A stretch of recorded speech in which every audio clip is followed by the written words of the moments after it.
Doctor గారు, ఈ ఉత్తరాన్ని సునీత గారు మెదక్ నుంచి రాస్తున్నారు. నమస్కారం డాక్టర్ గారు. మా బాబుకి 3 సంవత్సరాలు. తరచుగా దగ్గొస్తోంది. ఎన్ని మందులు వాడినా తగ్గడం లేదు. ఈ సమస్యకు చక్కటి పరిష్కారాన్ని చూపిస్తూ ఒక ఔషధం కానీ, పథ్యాహారాన్ని కానీ ఎలా తయారు చేసుకోవాలో తెలియచేయండి అంటూ రాస్తున్నారు. ఈ చిన్న పిల్లల్లో దగ్గు అనేటువంటిది చాలా కామన్‌గా వస్తుంటుంది. చీటికి మాటికి దగ్గు రావడం, ఆ దగ్గు ఇన్ఫెక్షన్ అయిందేమో అనుకోవడం, యాంటీబయాటిక్స్ వాడుతూ ఉండడం, మళ్ళీ ఒక నెల రోజులు బాగుండడం, మళ్ళీ వస్తూ ఉండడం. ఇది చాలా మందికి ఉండేటువంటి కామన్ ప్రాబ్లమ్ ఇది. అయితే ఏంటంటే మాటి మాటికి యాంటీబయాటిక్స్ అవి వాడుతుంటే పిల్లలు బలహీనపడతారు. వాళ్ళలో రోగనిరోధక శక్తి కూడా తగ్గిపోతుంది ఇంకా. అందుకని అలాంటి పరిస్థితి రాకుండా ఏమేం చేయొచ్చో మనం ఇప్పుడు చెప్పుకుందాం ఇది. చిన్న పిల్లల్లో అసలు ఎక్కువగా ఈ దగ్గు సమస్య రావడానికి మొట్టమొదటి కారణం ఏంటంటే, మనకి శరీరంలో వాతం, పిత్తం, కఫం అని ఉంటాయని చెప్పుకుంటూ ఉంటాం కదా! అందులో ఒక్కొక్క దోషము మన వయసులో ఒక్కొక్క టైంలో ఎక్కువగా ఉంటుంటుంది. న్యాచురల్‌గా ఎక్కువ ఉంటుందనమాట. అందులో కఫదోషము చిన్న వయసులో అంటే చిన్న పిల్లల్లో కఫదోషం న్యాచురల్‌గా ఎక్కువగా ఉంటూ ఉంటుంది. మధ్య వయసుకొచ్చేసరికి పిత్తదోషం ప్రధానంగా ఉంటుంది. కొంచెం ఓల్డ్ ఏజ్‌కి వచ్చేసరికి వాతదోషం ప్రధానంగా ఉంటుందనమాట. సో, చిన్న పిల్లల్లో ఈ కఫదోషం న్యాచురల్‌గానే ఎక్కువగా ఉండటం వల్ల కఫ సంబంధమైనటువంటి అనారోగ్యాలు తేలిగ్గా వస్తుంటాయి వాళ్ళకి. దాంతో పాటుగా చిన్న పిల్లల్లో ఇంకా రోగనిరోధక శక్తి కూడా ఎక్కువగా పెరగదు గనక తొందరగా రోగాలు వచ్చే అవకాశం కూడా ఎక్కువ ఉంటుందనమాట. అందులో ఈ దగ్గు, జలుబు లాంటివి ఏంటంటే వాళ్ళ శరీరంలో ఇంకా లంగ్స్ అవి కూడా పెద్దగా ఇంకా స్ట్రాంగ్ అవ్వవు. వాటి రోగనిరోధక వ్యవస్థ బాగుండదు. లంగ్స్ అవి కూడా ఇంకా స్ట్రాంగ్‌గా ఉండకపోవడం వల్ల న్యాచురల్‌గానే కఫదోషం ఎక్కువగా ఉండడం వల్ల తేలికగా ఈ సమస్యలు వస్తూ ఉంటాయన్నమాట. ఇలాంటి సమస్య మాటి మాటికి వస్తున్నప్పుడు ముఖ్యంగా చేయాల్సినటువంటిది ఏంటంటే ఆహారం విషయంలో కొంచెం ముందు జాగ్రత్త తీసుకోవాలి. ఈ ముందు జాగ్రత్త అంటే ఏంటంటే కఫదోషాన్ని పెంచేటువంటి ఆహార పదార్థాలని తగ్గించుకోవాలి. కఫదోషాన్ని పెంచేటువంటి ఆహార పదార్థాలు అంటే కూడా మనం రెగ్యులర్‌గా ప్రోగ్రామ్ చూసే వాళ్ళకి జ్ఞాపకం ఉంటాయి. ఒకసారి మళ్ళా కూడా చెప్పుకుందాం మనం అవి. తియ్యటి పదార్థాలు, తియ్యటివి అంటే స్వీట్స్ లాంటివన్నమాట. పాలతో తయారైనటువంటి పరవాన్నాలు కానీ, పాలకోవా లాంటివి కానీ, మిల్క్ స్వీట్స్ ఏవైనా కానీ, లేకపోతే ఎక్కువ చక్కెరతోటి తయారయ్యేటువంటి పదార్థాలు, క్రీమ్ బిస్కెట్సు, చాక్లెట్స్, కేక్స్, మామూలు స్వీట్స్ ఏవైనా కూడా బాగా పంచదారతో చేసేటువంటి స్వీట్స్, ఇవన్నీ కూడా కఫదోషాన్ని పెంచేటువంటి ఆహార పదార్థాలు. సో, పిల్లలకి ఇవన్నీ బాగా ఎక్కువ ఇవ్వటం ఉంటుంది, ఇష్టంగా తింటూ ఉంటారు కూడాను. సో, ఈ కఫం ఎక్కువగా ఉండి మాటి మాటికి దగ్గు వచ్చేటువంటి సమస్య ఉన్నటువంటి పిల్లలకి చాక్లెట్స్, క్రీమ్ బిస్కెట్స్, కేక్స్ అనేటువంటివి, ఐస్ క్రీమ్లు ఇవి తప్పనిసరిగా మాన్పించేసేయాలి. మాన్పించేస్తే కఫం పెరగకుండా ఉంటుంది కనుక చీటికి మాటికి దగ్గు వచ్చేటువంటి అవకాశం తగ్గుతుంది. అంటే పిల్లలు కదండి తినేస్తారు ఇవ్వకుండా. అంటే తల్లులు ఇవ్వకుండా ఉండడం కష్టం. మనం వద్దనుకుంటే ఎవరో వచ్చిన వాళ్ళు గెస్ట్‌లు ఎవరో పట్టుకొచ్చి ఇస్తూ ఉండడం జరుగుతూ ఉంటుంది. అయితే చిన్న పిల్లలు ఏంటంటే వాళ్ళకి అమ్మ ఏదైనా ఒకటి చెప్పిందంటే మంచి వేదనలా ఉంటుంది. ఒక సూత్రాన్ని వాళ్ళకి చెప్తే గనుక అమ్మ చెప్పింది గనుక చేస్తాననే చిన్నపిల్లల లక్షణం ఉంటుంది. సో, వాళ్ళకి ఎక్స్‌ప్లెయిన్ చేయొచ్చు. చిన్న పిల్లలు అయినప్పటికీ కూడా నాన్న నీకు దగ్గు ఎక్కువ వస్తుంది కదా! దగ్గు రావడానికి ఇవన్నీ కారణం అవుతుంటాయి. తగ్గించుకొని మానేద్దు గానీ, తగ్గిపోయాక మళ్ళీ తిందువుగానిలే అని చెప్తే గనక చాలామందిని చూస్తాం పిల్లలు చిన్న పిల్లలైనా కూడా వద్దని మానేస్తూ ఉంటారనమాట. వాళ్ళకి ఎక్స్‌ప్లెయిన్ చేసి చెప్పాలి. చెప్పేసి అలవాటు తగ్గించేసేయాలనమాట. అలాగే తాగడానికి కూడా ఏంటంటే కూల్ డ్రింక్స్ కానీ, చల్లటి మంచినీళ్ళు కానీ ఇవ్వకుండా చీటికి మాటికి కూడా కొద్ది కొద్దిగా గోరువెచ్చటి నీళ్ళు ఇస్తూ ఉన్నట్టయితే కఫం బాగా తగ్గుతుంది. అందుకని తాగడానికి కూడా కొంచెం వెచ్చవెచ్చగా ఉండేటువంటి నీళ్ళని అలవాటు చేయాలి. ఇవి ఆహారపరంగా చేయాల్సినటువంటివి. అలాగే కొంచెం ఎక్కువ జనం ఎక్కువగా ఉండేటువంటి చోట్లలో కానీ, లేకపోతే కొంచెం వెదర్ అది బాగుండినటువంటి ప్రదేశాలకు కానీ ఎక్కువ పిల్లల్ని తీసుకెళ్లకుండా ఉండడం జాగ్రత్త పడాల్సినటువంటి అంశం.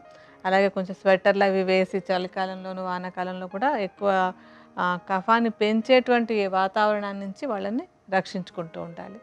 అయితే ఇవన్నీ కూడా కొన్ని పాయింట్స్ చూసుకోవాల్సినటువంటివి. కొన్ని ఏంటంటే చిన్న పిల్లల్లో ఆహ్, ఒక రకమైనటువంటి అంటే టీబీ అని చెప్పేయలేము. కానీ వాళ్ళకేంటంటే కొంచెం ప్రైమరీ కాంప్లెక్స్ అనే ఒక సమస్య వస్తూ ఉంటుంది. చిన్న పిల్లల్లో కొంచెం బలహీనంగా ఉన్నటువంటి వాళ్ళలో టీబీకి సంబంధించినటువంటి కొన్ని ఇన్ఫెక్షన్‌లు వస్తూ ఉంటాయన్నమాట. ఒకవేళ అట్లాంటిది ఏదైనా కనపడుతోందా అనేది మాత్రం చెక్ చేసుకుంటూ ఉండాలి. అంటే శరీరం బలహీనంగా ఉండడమో, పిల్లలు చిక్కిపోయినట్టుగా ఉండడమో, చీటికి మాటికి ఎక్కువ జ్వరాలు అవి వస్తున్నట్టయితే కనుక ఈ ఒక పరీక్ష మాత్రం తప్పనిసరిగా చేయించుకుని ప్రైమరీ కాంప్లెక్స్ లాంటిది ఉందంటే దానికి సరైన మందులు వాడాల్సి వస్తుంది. ఎక్కువ మందిలో ఈ సమస్య ఉండదు. కొంతమంది పిల్లల్లోనే ఉంటుంది. ఏదైనా ఏంటంటే ఒక పేరు ఏదైనా చెప్పామంటే అదే వచ్చేస్తుందేమో అనుకోవడం కూడా ఉంటూ ఉంటుంది. అది అందరికీ అది వస్తుందని కాదు, తక్కువ మందిలో, చాలా తక్కువ మంది పిల్లల్లోనే అది ఉండే అవకాశం ఉంటుంది. ఎక్కువ మందిలో నార్మల్ ఇన్ఫెక్షన్స్ అంటే మామూలుగా కఫం ఎక్కువ అవ్వడంలో వచ్చేటువంటి సమస్యలో, లేకపోతే ఎలర్జీల వల్ల వచ్చే సమస్యలో, లేకపోతే కుటుంబంలో ఎవరికైనా అంతకుముందు ఆస్తమా లాంటి సమస్య ఉందనుకోండి, వాళ్ళ జీన్స్ వల్ల పిల్లలకు కూడా ఇలాంటి సమస్యలు వస్తూ ఉంటాయి. సో ఈ అంశాలన్నీ దృష్టిలో పెట్టుకొని కొంచెం ఆహారము, గోరువెచ్చటి నీళ్ళు ఇవన్నీ కొంచెం అలవాటు చేసుకోవాలంటే తీయటి పదార్థాలు తగ్గించేసి గోరువెచ్చటి నీళ్ళు ఇస్తూ ఉండడం అనేది. ఇంకా ఔషధం విషయానికి వచ్చేసరికి ఏంటంటే చిన్న పిల్లలకి వాళ్ళకి ఇష్టంగా ఉండేలాగా ఇవ్వాలి ఔషధాన్ని.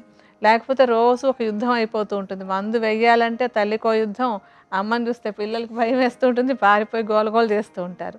అందుకని అలా అక్కర్లేకుండా వాళ్ళకి టేస్టీగా ఉండి ఇష్టంగా తీసుకునేలాంటి ఒక ఔషధాన్ని తయారు చేసి చూపిద్దాం. అది అంటే ఈ ఔషధాన్ని తయారు చేసుకోవడానికి పిల్లలకి టేస్టీగా ఉండడం కోసమని మనం ఎండు ద్రాక్షతోటి ఔషధాన్ని తయారు చేద్దాం. ఎండు ద్రాక్ష న్యాచురల్గా కూడా ఏంటంటే కఫదోషాన్ని, దగ్గుని తగ్గించేటువంటి గుణం ఉన్నటువంటి మూలిక అనమాట. సో ఇది ఒకటి ఒట్టి ఔషధంగా ఉపయోగపడమే కాదు, ఎండు ద్రాక్ష మంచి పోషక విలువలు ఉంటాయి. అంటే మందు ఎప్పుడూ కూడా ఒక సమస్యను తగ్గించి ఇంకో సమస్యను తెచ్చే దానిలాగా ఉండకూడదు.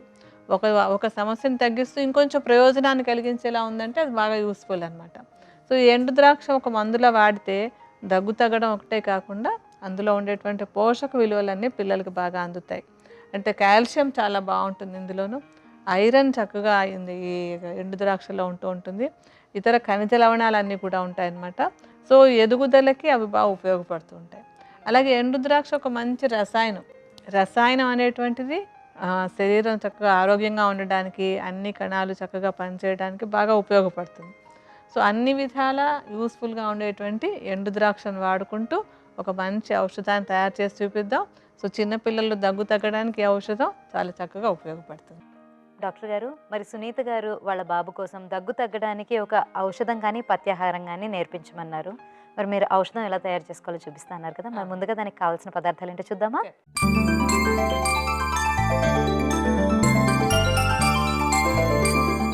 చిన్నపిల్లల్లో దగ్గు తగ్గటానికి ఔషధం తయారు చేసుకోవడానికి కావలసిన ద్రవ్యాలు: చక్కెర, చందనం, ఎండు ద్రాక్ష, ఉసిరి, తేనె. చిన్నపిల్లల్లో దగ్గు తగ్గటానికి ఔషధం తయారు చేసుకోవడానికి కావలసిన ద్రవ్యాలు ఏంటో చూసాం కదా, ఇప్పుడు దాని తయారీ విధానం ఏంటో డాక్టర్ గారిని అడిగి తెలుసుకుందాం. డాక్టర్ గారు, ఎలా తయారు చేసుకోవాలంటారు? చాలా తేలిగ్గా తయారు చేసుకోవచ్చు. ముందు దానికి ఒక బౌల్ రెడీగా పెట్టుకుందాం. ఏంటంటే ఒక్కొక్క ద్రవ్యమే చెప్తాను, ఏది ఎందుకు వాడుకుంటున్నామో చెప్పుకుంటూ కలుపుకుందాం మనం. మొట్టమొదట ఎండు ద్రాక్ష. మనం ఇందాక నేను మొదట్లో కూడా చెప్పాను కదా, ఎండు ద్రాక్షని ప్రధాన ద్రవ్యంగా మనం ఒక మంచి ఔషధం తయారు చేసుకుందామని. ఎండు ద్రాక్షకి దగ్గును తగ్గించేటువంటి గుణం ఉంది, అలాగే మంచి రసాయనంగా పనిచేస్తుంది. సో పిల్లలకి టానిక్ లాగా ఉంటూ దగ్గు తగ్గడానికి ఉపయోగపడుతుంది అనమాట. అంటే ఇందులో అన్ని ద్రవ్యాలు కూడా మనం సమానంగా వేసుకోవాలి. అంటే ఒక్కొక్కటి ఒక 25 గ్రాముల పరిమాణంలో లెక్కేసుకోండి. ఎండు ద్రాక్షను ఒక 25 గ్రాములు తీసుకోవాలి. మనం ఇప్పుడు సుమారుగా ఒక చెంచాడు ఎండు ద్రాక్ష తీసుకుని విడిగా పెట్టుకుందాం.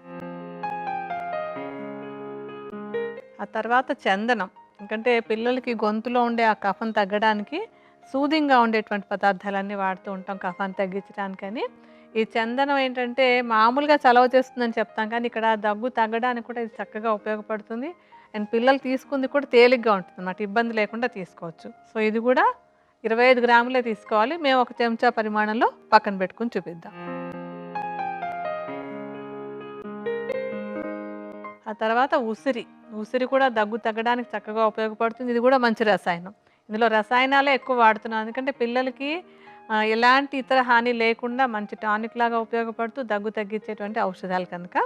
సో ఉసిరి, ఎండబెట్టినటువంటి ఉసిరి పెచ్చుల్ని పొడిలాగా చేసుకుని ఈ చూర్ణాన్ని కూడా 25 గ్రాములే వేసుకోవాలి.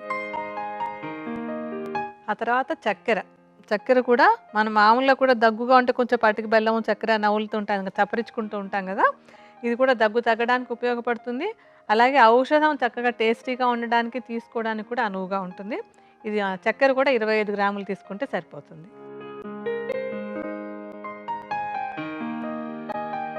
ఇంకా ఆఖరి ద్రవ్యం తేనె అసలు దగ్గుకి అసలే మందు. మామూలుగానే కొంచెం దగ్గుగా ఉంటే కొంచెం తేనె నాకినా కూడా దగ్గు తగ్గుతూ ఉంటుంది. తేనె కఫాన్ని తగ్గించడానికి ఉపయోగపడేటువంటి ఒక మంచి ద్రవ్యం. అలాగే చిన్నపిల్లలకి ఏంటంటే తేనెతో ఇచ్చామంటే మనం వాళ్ళు గొడవ పెట్టకుండా, అల్లరి చేయకుండా హ్యాపీగా వేసుకుంటారు కూడాను. సో ఇందులో మనం తేనెను కూడా 25 గ్రాముల పరిమాణంలో కలుపుకోవాలి.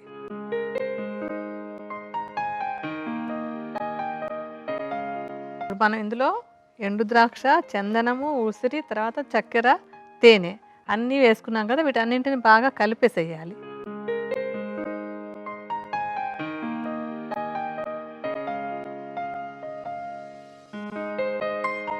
ఒక లేహ్యపు ముద్దలాగా తయారవుతుంది అది.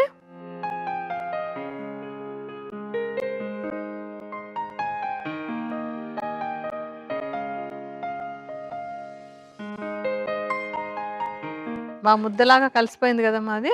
చక్కగా ఇలా ముద్దలాగా కలిపేసి దాన్ని ఒక గాజు సీసాలో పెట్టుంచుకోవచ్చు. ఎందుకంటే ఇందులో మనం వేసిన చక్కెర కానీ, తేనె కానీ న్యాచురల్‌గా నిలవ ఉండడానికి పనికొస్తాయి. పాడైపోయేదేం లేదు అందులోను. ఇలా తయారు చేసి పెట్టుకున్నట్టయితే గనక చిన్నపిల్లల్లో దగ్గు తగ్గించేటువంటి మంచి ఔషధం లాంటి, లేహ్యం లాంటి ఔషధం ఇది రెడీ అయినట్టే. ఓకే డాక్టర్ గారు. అయితే ఇప్పుడు ఔషధం తయారైపోయింది. దీన్ని ఏ విధంగా తీసుకోవాలంటారు? ఇది ఎంతకాలం నిల్వ ఉంటుందంటారు డాక్టర్ గారు? ఇది చాలా రోజులే నిలువ ఉంటుందమ్మా. ఓ నెలలు కూడా ఈజీగా ఉంటుంది. ఏం పాడైపోదు. అలాగే తయారు చేసుకునేటప్పుడు ఏంటంటే ఇంకొంచెం తేలిగ్గా ఉండాలంటే ఈ చక్కెరను కూడా మెత్తగా మిక్సీలో పొడి చేసేసుకోవచ్చు. అలాగే ఎండు ద్రాక్షను కూడా ముందే మిక్సీలో తిప్పేసి కొంచెం ముద్దలా చేసేసుకోవచ్చు. అలా కూడా చేసుకోవచ్చు. అంటే బాగా కలవడం కోసం అని కలిపేసి పెట్టుకుంటే ఒక నెల రోజుల పాటు హాయిగా నిలువ కూడా ఉంటుంది. అలాగే చిన్నపిల్లలకి దగ్గున్నప్పుడు ఆ దగ్గున్నటువంటి పిల్లలకి పొద్దున ఒకసారి, మధ్యాహ్నం ఒకసారి, సాయంత్రం ఒకసారి 3 పూట్ల కూడా ఒక చిన్న చెంచాడు పరిమాణంలో ఇది నోట్లో పెట్టి నెమ్మదిగా చప్పరించుకునేలాగా చేస్తుంటే కనుక ఆ దగ్గు తగ్గడానికి మంచి తీయటి తేలికపాటి ఔషధం తయారైనట్టు అనమాట. మరి చూశారు కదండి, చిన్నపిల్లల్లో దగ్గు తగ్గటానికి ఔషధం ఎలా తయారు చేసుకోవాలో, దీనికి కావలసిన పదార్థాలు, తయారు చేసుకునే విధానం మరొకసారి చూద్దాం. చక్కెర, చందనం, ఎండు ద్రాక్ష, ఉసిరి, తేనె. ముందుగా ఒక బౌల్లో 25 గ్రాముల పరిమాణంలో ఎండు ద్రాక్ష, చందనం, ఉసిరి పొడి, పంచదార, అలాగే తేనె వేసి బాగా కలుపుకొని చిక్కటి లేహ్యంలా తయారు చేసుకొని గాజు సీసాలో కనుక నిలవ పెట్టుకుంటే చిన్నపిల్లలకి దగ్గు తగ్గించే ఔషధం తయారైనట్టే.